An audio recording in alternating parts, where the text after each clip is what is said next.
Olá! Hoje vamos desconstruir uma história de arrepiar, retirada da chamada da meia-noite. Vamos explorar juntos um mistério que se desenrola nos corredores silenciosos de uma escola, muito depois de as luzes se apagarem. Sabe, é uma pergunta que a gente raramente se faz, não é? De dia, as escolas são pura vida, puro barulho.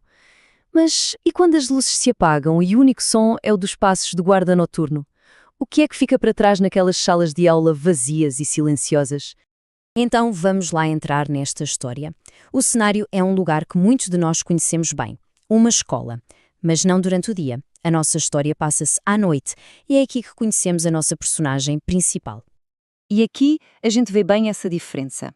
De dia, a Escola Municipal Horizonte é aquele caos que conhecemos. Gritos, bolas a bater, portões a fechar. Mas à noite, a fonte descreve-a como um lugar que respira diferente. É essa transformação que prepara o palco para tudo o que vai acontecer. E bem no meio deste silêncio todo, encontramos o Jonas. E atenção a este detalhe, que é crucial. É só a segunda noite de trabalho dele. Ele ainda não conhece os barulhos do prédio, as sombras que se mexem, as histórias que aquelas paredes guardam. A sua falta de experiência faz dele o nosso guia perfeito e talvez a vítima perfeita. E é exatamente aqui que a rotina da sua ronda acaba. Um som. Um único som que não devia estar ali é o gatilho para tudo o que se segue. A calma da noite está prestes a ser feita em pedaços. Pensem nisto. É quase meia-noite. Silêncio absoluto. E de repente, o Jonas ouve qualquer coisa. Um som muito nítido que corta a quietude. Tac. Ele para, tenta perceber.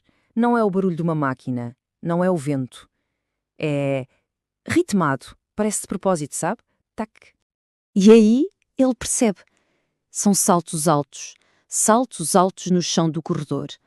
A pergunta é, o que é que uns saltos altos estariam a fazer num prédio que devia estar completamente vazio? E aqui é que a coisa fica mesmo estranha. O som não vem de um lugar qualquer. Vem da sala 12, a única sala que está sempre trancada e por um motivo bem específico que aconteceu há 4 anos. Um simples barulho transforma-se de repente num mistério. E o motivo é este. A professora Elisa. Ela não se despediu, não foi transferida para outra escola. Ela simplesmente desapareceu. A sua história ficou a pairar sobre aquela sala como uma sombra, transformando-a de uma simples sala de aula num memorial silencioso. O Jonas, claro, aproxima-se da porta para investigar e é aí que o inexplicável acontece.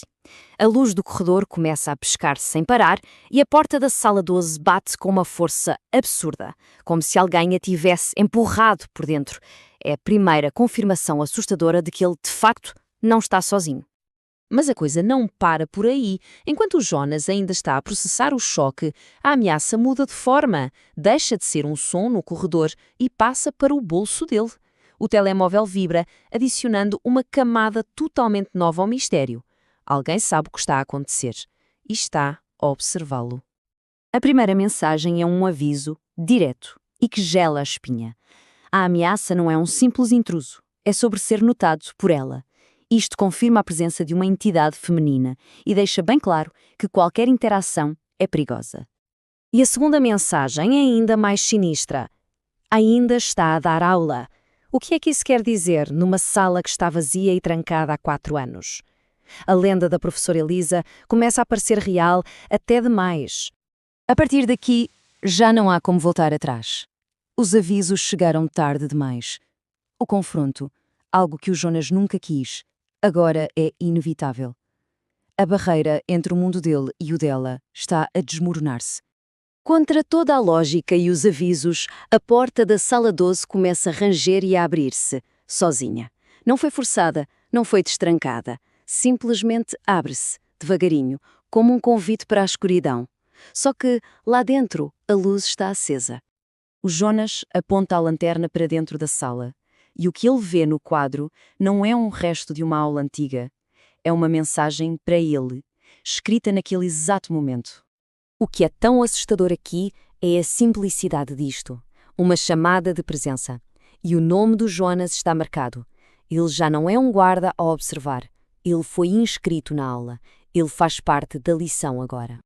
E depois ele ouve uma voz, bem atrás de si, um sussurro falhado, vindo da figura pálida da professora Elisa. As palavras confirmam o seu pior medo.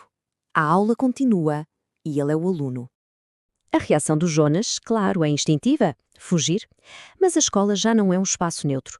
Tornou-se uma armadilha. Cada via de fuga é acilada, passo a passo, culminando na escuridão total, deixando-o encurralado com a sua nova professora. Mas a história não acaba ali, na escuridão. A manhã seguinte revela as consequências daquela aula noturna, não através de um testemunho, mas sim das provas deixadas para trás.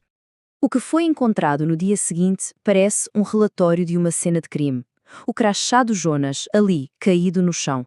E a prova final, irrefutável, no livro de presenças da Sala 12.